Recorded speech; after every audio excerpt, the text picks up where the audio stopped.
was very useful for my interview preparation, and I'm very happy that I attended this mock interview, sir. I will look at the recording for this interview and look at, there are some questions where I feel I could have answered sir a little better. So on those areas and the ones that sir mentioned, I will and hopefully improve my performance in the final interview. So you are Mr. Nikhil Mahajan from IIT Delhi. Yes, sir.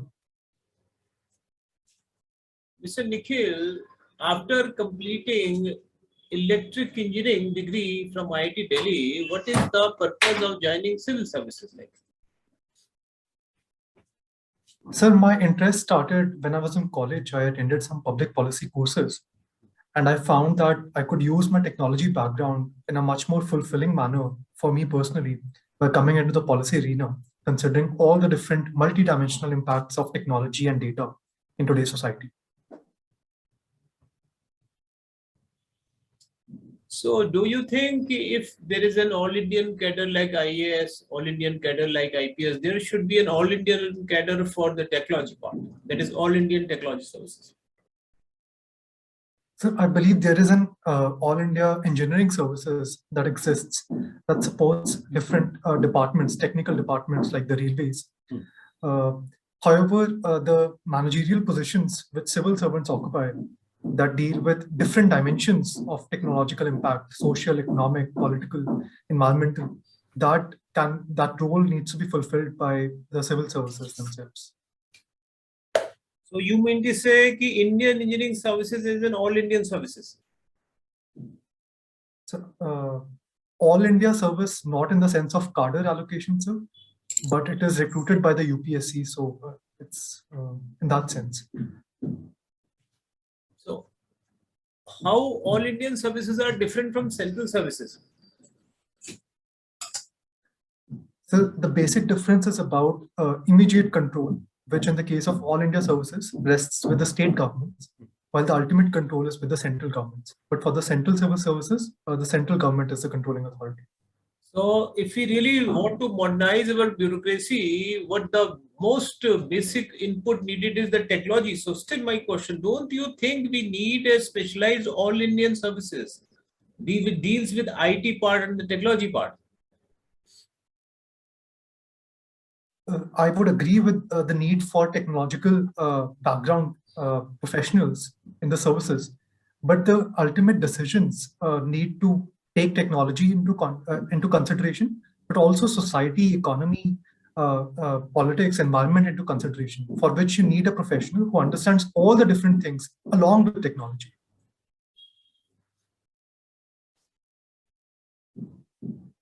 So how you will use the cloud computing portion if you succeed in civil services and you become an IAS? So my focus would be to give greater access to processing power to the less privileged sections of society through cloud computing. What cloud computing does is it removes the need for owning excellent hardware to be able to do complex computations or run complex programs. So if we could have a cloud infrastructure that is freely accessible to less privileged sections of society who could run more resource-intensive applications on that and use it to power their businesses or their personal lives, that would be very helpful.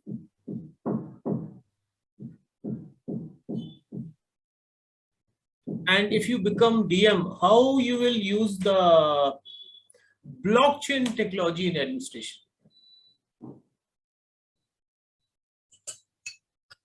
So one excellent example was recently provided in Gadchiroli in Maharashtra, in which blockchain technology is being used to give caste certificates, where there is a scope for corruption and also changes which can be made by local level bureaucrats.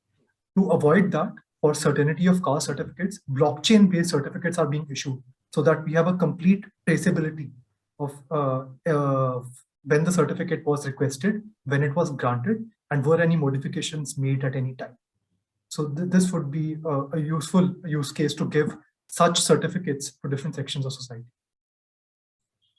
In our neighboring country in Sri Lanka, the political parties offered SOPs, trade concessions, tax concessions, and they acquire power. And over a period of time, we say there is a fall in economy in Sri Lanka. So you belong to Punjab, and in Punjab, one party did a similar kind of promises. Some SOPs are there. So don't you think the policy of declaring SOPs should be regulated in India by the Election Commission? So I would agree with the concern regarding the SOPs offered by political parties. As seen in Sri Lanka, such expenditure can distract from development expenditure and can compromise our long-term growth prospects. The mechanics of regulating such SOPs are difficult to establish in my view. I'm not sure Election Commission by itself can do that. I believe a parliamentary legislation or a constitutional amendment regulating this provision would be essential. You think we need a regulator which should, before political party goes to the public promising something which is not possible or not in the interest of the country, so that regulator should regulate that, screen out all those promises? Do you think so? Sir, in my view, what we should have is greater transparency. So, for example, mandating a complete plan of parties plan to balance the budgets and arrange the required resources to fulfill their promises, so that there's greater transparency between the parties and the voters with regards to the promises made, would be a better solution, empowering the voters further with regards to the promises and their possible impact. In Sri Lanka, the percentage literacy is much better than literacy in Punjab. So when they could not understand, so how the residents of Punjab could understand? Sir, budgetary processes are intricate and they're complicated for common citizens to understand, which is why we can mandate greater, for example, in the US, there's an Office of Budgetary Management, which comes out with the Senate, with the US Congress, which analyzes the president's budget every year about its possible impacts 5 years, 10 years later, 15 years later. So having such an independent body which conducts this analysis and makes it easier for citizens to understand the impacts would be a good middle ground position. You are talking about the Office of Budget Bureau in United States? Yes, Office for Budgetary Management, OMB, I believe it's called. So what were the real reasons for the crisis in Sri Lanka? Any top 3 reasons? So the biggest reason was very high levels of debt, which Sri Lanka is not able to repay with existing resources. Related reason is because of COVID, tourism revenues completely fell off. That was also related to the Easter bombings that happened, that also created a security concern. And third reason, sir, is the populist schemes launched by government that made budgetary balancing difficult.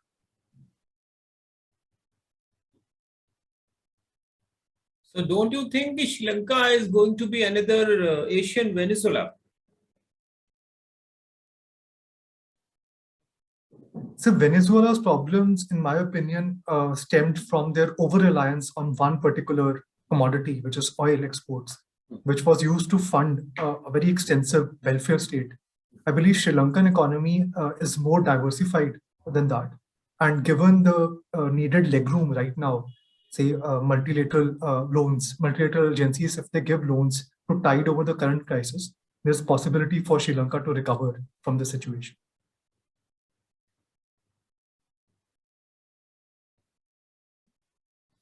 So what steps, how India can deal with such a situation strategically and diplomatically in relation with the Sri Lanka? So first, respond to the humanitarian crisis that is occurring. Give the supplies of essential food grains, medicines, and other such necessities. Second, use our good offices with international multilateral agencies, lend our technical capacity so that Sri Lanka is able to ask for loans from these agencies and get those loan requests approved. Thirdly, we should also support Sri Lanka in its demand for restructuring of loans, especially a large part of those loans are towards China. So creating greater international pressure on China to restructure those loans would help Sri Lanka. Already Sri Lanka is overburdened by the loans of China, World Bank, Asian Development Bank, and share of India in the loan of Sri Lanka is very less, around 2%. So how Sri Lanka can further help, India can further help Sri Lanka in restructuring loans? Can you explain me your plan? What you think? So the first of all, they need some legroom. So getting loans from IMF or World Bank on concessional rates would help them tide over the current crisis. And hopefully they can make additional investments. Now that COVID is over, we can expect a bounce back of tourism and economy.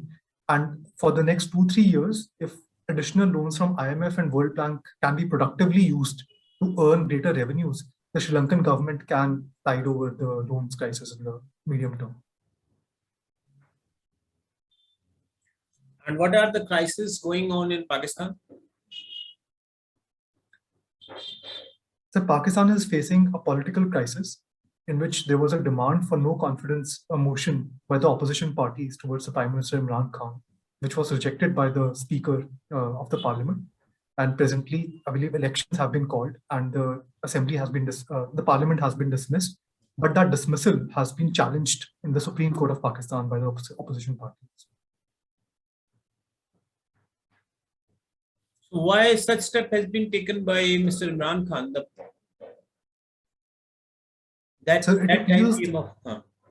Yeah. It appears that there was a conflict between the Prime Minister and the Chief of Army Staff in Pakistan, who is a very powerful person in the Pakistani state of affairs. And there was already an opposition alignment against the Prime Minister. Last year, there were united protests conducted by the opposition on the streets of Pakistan. So such realignment forced the Prime Minister into a corner, and he decided to call early elections rather than submit to a no confidence motion. So the current situation of Pakistan, what kind of policy needs from India to tackle and to relation with the neighboring country of India? So could you please repeat the question? Now, what policy makeshifts now you expect from India in relation with the Pakistan? So in my view, we need to adopt a wait and watch policy. Intervening in the domestic political crisis would not be prudent. It would send a wrong message to Pakistan's population as well. Already the Prime Minister of Pakistan is claiming foreign hand behind the no confidence motion. So we should wait and watch, but also stay alert, especially on our borders. We have seen previously that domestic political troubles in Pakistan were used by certain sections to start some kind of sort of campaign against India to further their own domestic political interests. So we should be wary of any such adventurism on part of any particular section of Pakistan's state. So Imran Khan is telling about some foreign hand. So what kind of foreign hand can be there?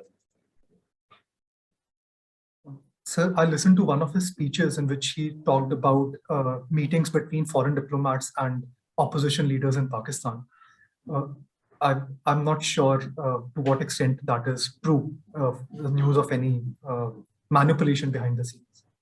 In news, certain papers are telling that he is, his intentions are that the US is responsible for such action. So do you agree with such news reporting? Sir, it has been reported that the Prime Minister Imran Khan was leaning more towards China. He also had a state visit to China, I believe, in the last year or two, and that is against the United States' interests because there's an increasing polarization between US and China. Whether US has actually intervened in such a way in Pakistan is beyond my information, sir. The US does have a history through the CIA of intervening in domestic politics of different nations. What are the international matters, top 3 international matters which US has to deal currently with? So the foremost is the Ukraine crisis, which is a military conflict and also a humanitarian crisis. This second major issue is the revival of global economy after COVID. there needs to be a coordination of monetary policies, and any early intervention can, for example, increasing of interest rates by one particular country can decrease the growth rates for other nations. And also increasing of opening up of global trade is also important. The third is the looming climate crisis that the world faces. Ensuring that the Paris Climate Agreement provisions are met by different countries is also important.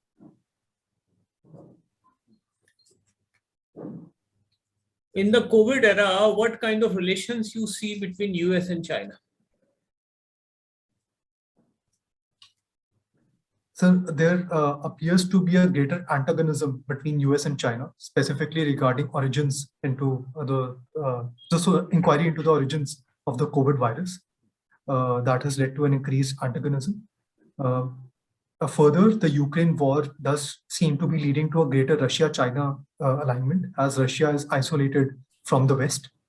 So it appears that there will be a greater polarization of nations around US and China. However, the US president has directly talked to the Chinese president as well. And in their common, the readout of that call, they said that they will continue to work on issues that interest both nations, like climate concern. And the US also committed to not interfering in domestic matters of China. So I do not believe there will be outright hostility, but there is a competition for strategic dominance between the two nations. In the current Russian-Ukraine crisis, India has a different kind of balancing foreign policy. So can you throw light on this part? So India has adopted a pragmatic approach. We have emphasized peaceful resolution of the current crisis through diplomacy and dialogue. We understand Russia's concerns as far as its security being damaged because of placement of NATO troops is concerned. We also agree with Ukraine's position as far as its violation of its territorial integrity and sovereignty is concerned. We have refused to conform to unilateral sanctions that have been imposed by the United States. We believe that sanctions should be approved by the United Nations. And so we have upheld international law and operation of international law by consensus by adopting this position.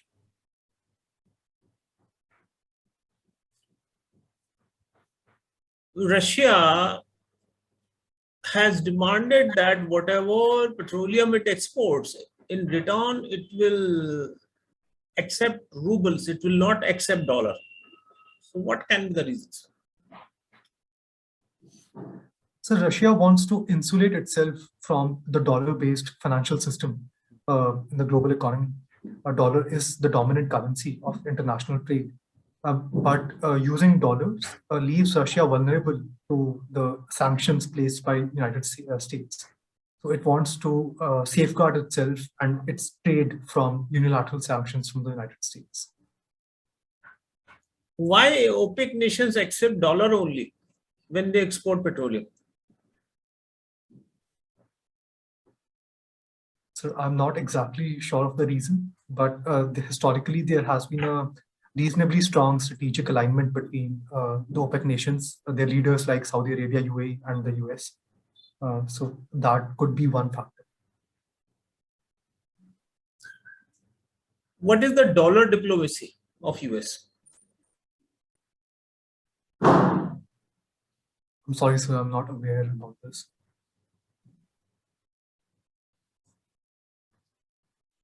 What OPEC nation export, they export petroleum. So, and whatever a nation imports, that nation should have a right, and the two nations, the OPEC nation and the nation which is importing, they have a right for deciding the mutual currencies. Here comes in between the dollar diplomacy of US, which was given by Henry Kissinger.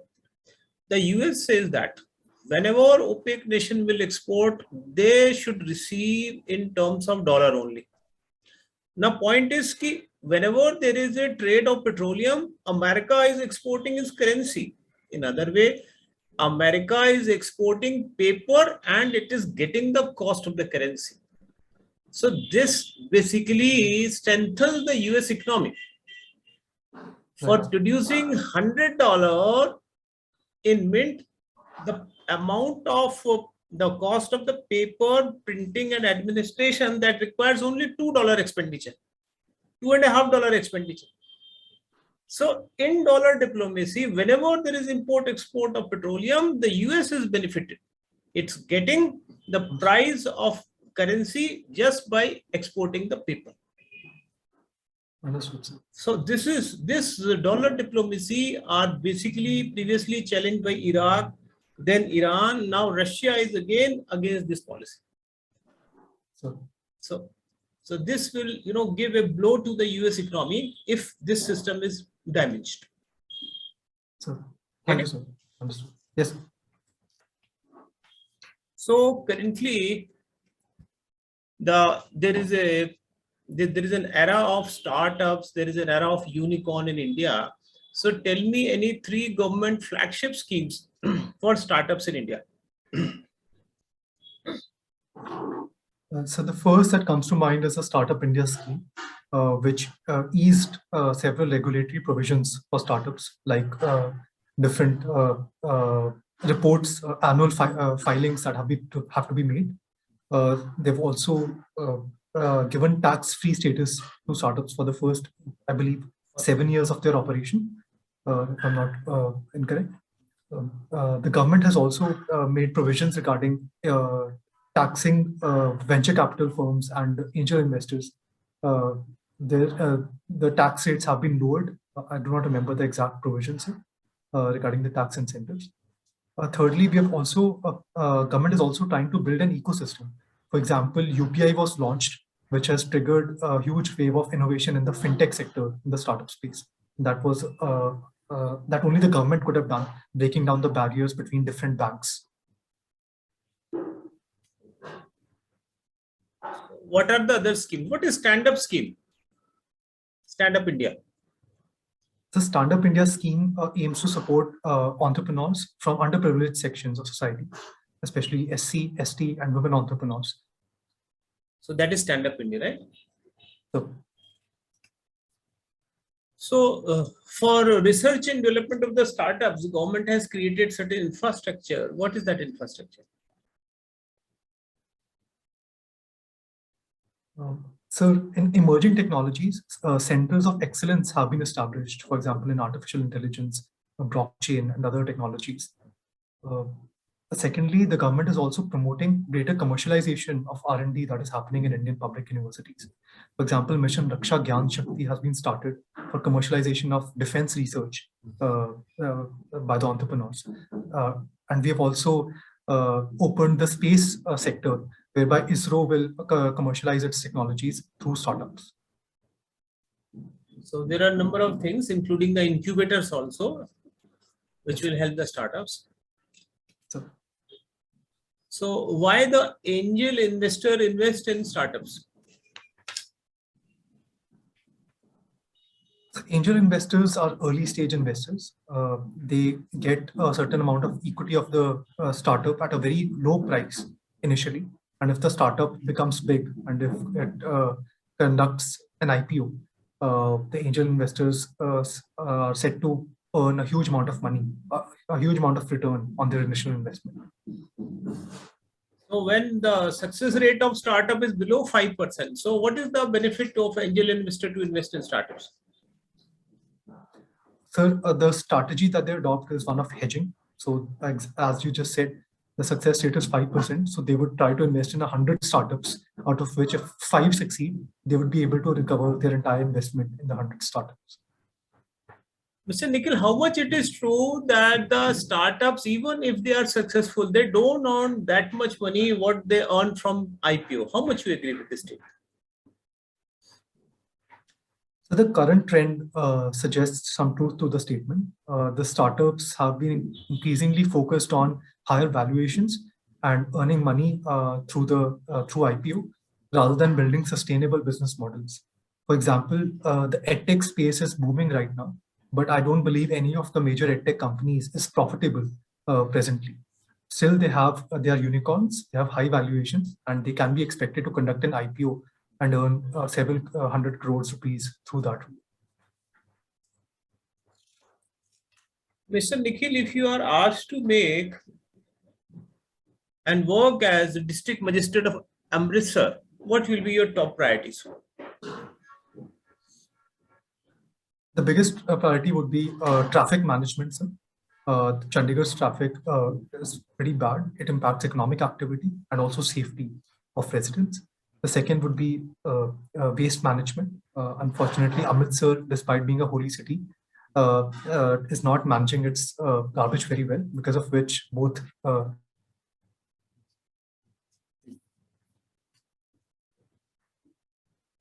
the third would be to increase Amritsar's recognition across India and the world, and bring in more tourists and improve the economy of Amritsar.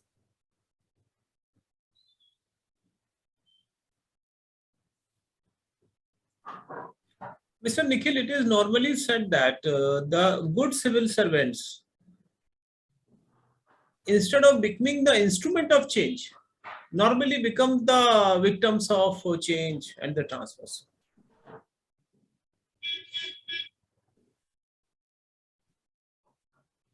So, shall I repeat? Yes, sir. Yes, sir. Please, if you could repeat, sir. Good civil servants, instead of becoming the instrument of change, they themselves become victims of change and transfers. So the transfer policy, especially in several states, leaves much to be desired. There are allegations of corruption and corrupt payments and arbitrary transfers of officials, which exerts undue pressure on them to conform to the political parties or the minister's preferences. But I believe an honest civil servant, if he or she decides to remain steadfast in their role, can bring about a lot of difference in whatever department or role they are posted. Tell me about some known proactive civil servants from Punjab. Sir, Mr. Krishan Kumar, he's an IAS officer of Punjab cadre, who has been appreciated for his role as DM of Namashahar in improving the sex ratio of that district from 798 to around 930 plus. We have also had Mrs. Vinny Mahajan, who served as the Chief Secretary of Punjab and is presently serving in the Union government as a Secretary of Jal Shakti Ministry. She was the additional Chief Secretary of Industrial Policy in Punjab, in which she was credited for good work. Some IPS? Sir, Mr. Muhammad Mustafa is a retired IPS officer who received, I believe, 3 police medals from the President of India for his role during the militancy crisis.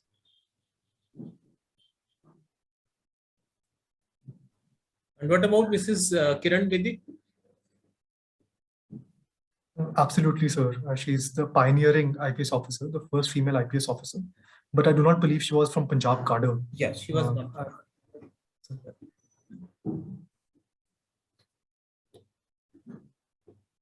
So you have been awarded already as NTSC scholar and Kishore Vigyanik scholarship. So after receiving the Kishore Vigyanik scholarship, have you attended any seminar of IAS Bangalore? Sir, I did have an opportunity to attend a 3-day workshop at IISc Bangalore, where we had several lectures and presentations by eminent scientists. You attended it? Yes, sir. Where? So at IISc Bangalore campus. This was in 12th standard. 12th standard. Okay. Yes. So what were your learnings from IAS Bangalore? So the practical applications of science. There were many experiments that were conducted, physics experiments, chemistry experiments, which brought to life several concepts that we learn in the classroom. That was very fascinating to see. And you have an internship with Honorable MP Rajya Sabha. Yes, sir. So Tell me something about this internship. This was in second year of college. I interned with Mr. Anil who represented Karnataka in Rajya Sabha. And my role was framing questions that he could submit in the question hour of Rajya Sabha. Okay. So instead of opting for a private sector entrepreneurship, why did you opt for this, political kind of entrepreneurship? Sir, my interest in policy issues started in college. I attended a public policy course, so I started getting interested, and this opportunity came up. So I decided to pursue it, and it kept increasing, and hence I decided to apply for civil services.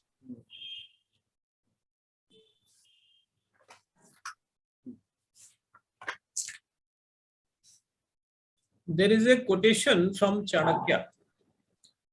A king should never adopt a radical policy. How much do you agree? I would agree with that statement, sir. The primary role of a state, of a government, of a king is maintaining order in society. And a radical policy threatens order. Without order, no government or king can hope to ensure prosperity or safety of their populations. And hence, in the interest of stability, radical policies must be avoided. Currently, in world scenario, we can see the rising of certain dictators or equivalent to dictators. So can you throw light on this statement? There has been a trend in the past few years of rise of authoritarian regimes in certain nations. I believe the president of Hungary, Mr. Viktor Orban, recently was re-elected in his country. We've also seen in other nations, the President Putin has been in power for over 20 years. I forget the exact leaders who are President Trump's election in the US was also seen as a part of the same phenomenon. China. Okay. Right, sir. Yes, sir. So few years back, there was a step of the Indian government regarding demonetization. There was a sudden demonetization. So as an individual, as a citizen, how much do you think, what are the pros and cons of such sudden demonetization? So when the step was taken, it was in response to an increased public angst against black money in society. And it was believed that reducing circulation of cash, particularly the higher currency notes, like the 1,000 rupee notes, would reduce this black money problem and make the black money stored as cash redundant, completely redundant by derecognition of those notes. However, as the economic survey notes, it caused certain disruption of especially the informal economy, which relied on cash. And at that time, the digital penetration was not high enough that the public could immediately shift to digital payment methods. So the policy's result was a mixed bag. So what normally in the world, what can government do to, if they want to really suck the black money, what could be the alternative steps a government can adopt? Sir, in my opinion, we should target the generation of black money, the different routes in which it is generated. So the foremost source is tax evasion. The government now has increasing access to data, for example, through GST, through income tax data as well. We have greater data of companies and corporates are through GST. So we can trace money flows better and have a more robust income tax department and GST department in investigating possible evasions. Secondly, we should also coordinate with other nations where these illegal proceeds are parked, and automatic exchange of information agreements can be signed under the OECD base erosion and profit sharing protocols. What is money laundering? So money laundering refers to placement of black money and through different channels and through multiple layers by which it can be turned into a legitimate asset. So turning illegal proceeds into legitimate assets could be called black money. Could be called money laundering. Sorry, sir.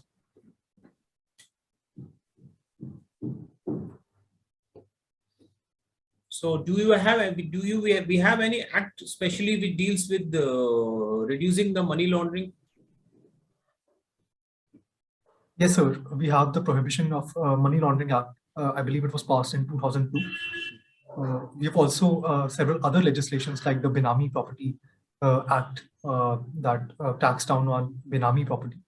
The Prevention of Corruption Act that seeks to remove corruption. So several associated legislations to prevent the creation of black money exist. Mr. Nikhil, it is generally believed that now it is a time that the rich farmers should be taxed. And in Punjab, there is a good amount of rich farmers. So how much you agree with this statement? So there are concerns, but I do agree with the statement for two reasons. One, this blanket exemption on agricultural income creates source for generation of black money and money laundering. Non-farmers are able to show their income as farming income. And number two, for reasons of equity, someone working in non-farm sector earning much lower amount of money is forced to pay a tax while a rich farmer is not. So it is against the principle of equity as far as taxation is concerned. Mr. Nikhil, the income of Dubai, a good part is on the income of Dubai is based on tourism. A good percentage of the income of Sri Lanka is based on tourism. But Dubai is not in economic crisis, where then the Sri Lanka is in economic crisis. Why it is so? Sir, I'm not aware of Dubai's economic conditions presently, but I believe they have the greater access to oil revenues, and the increasing commodity prices recently would have provided some source of comfort to Qatar, to Dubai, to UAE. Like if we compare with the tourism, Dubai, good part of Dubai is based on tourism. Sri Lanka, good part of income is based on tourism. The GST in Dubai was, the GST in Dubai is roughly between 5 to 7%. And Sri Lanka also, previously the GST rates were high, but they were brought down to around 7%. So taxation is comparable. The income is comparable. Then why the crisis in Sri Lanka even then? So I'm not sure about. A good part of that is also related with the poor governance. So just go through that the use of those. Yeah, I will say. Yes. So what do you mean by the term when we say good governance is needed in any country? So what is good governance? So governance is the use of power to guide nation's resources, the use of nation's resources.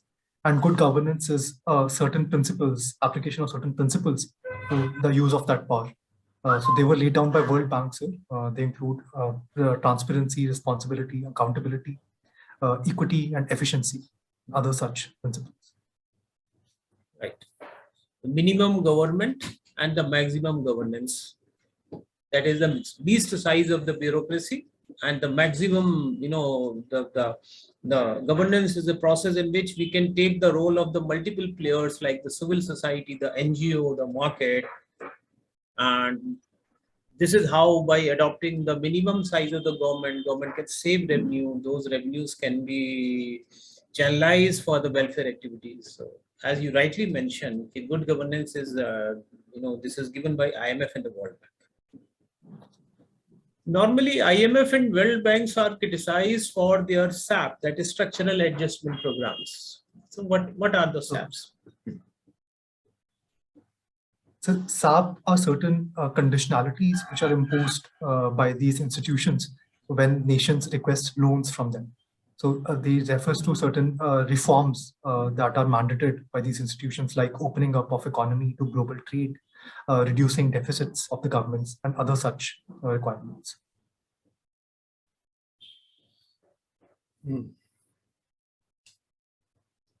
And telling the country that what should this kind of government organization and the structure they should adopt.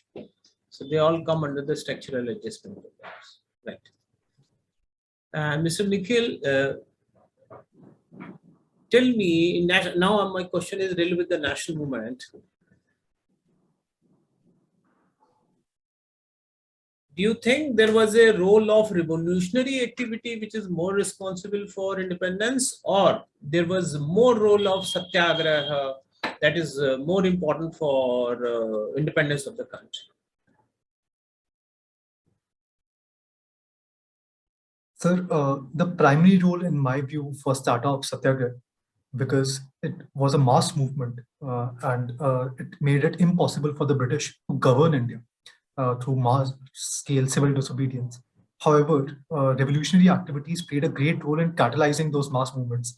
These actions of heroism and individual courage greatly inspired the masses. For example, Bhagat Singh in Punjab roused Punjabi population against the British.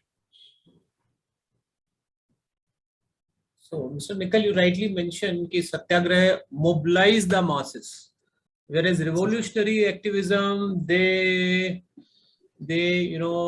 pumped the emotions of the masses, and those pumping helped actually the non-violent Satyagraha.